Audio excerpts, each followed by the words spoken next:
Hi, Dyslexic Genius here. What I'm going to talk about is a Victor XII tabletop motor. These came out in 1906 along with the VTL A phonograph that had Victor VI motor in them. The original 12s had a Victor VI motor in them, but very quickly Victor changed them to this motor. This is a Victor XII motor, the normal one you would see, and these are totally unique to Victor XIIs. They built this motor for this machine. And what I'm going to talk about is the bearing in here, right here, and the bearing in here, which are critical on the running. So I'm going to show you the customer's machine. Sent it in for adjustment. You see here where it's been chewed up with a pair of pliers, right through here. See how they've done this?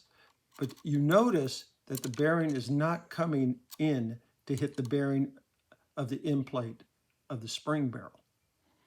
It won't run, period. The crank won't go on all the way. Also, you have a bearing that goes in this casting, which is this one here. This is a brass bearing that they nickel plated for aesthetic reasons on the motor. But all this bearing and this bearing, when you insert them, they should slide smoothly in and out for adjustment. Because when you assemble the motor, we'll come over to this one. When you assemble the motor, you'll push this bearing through here and then adjust just a little bit of play here.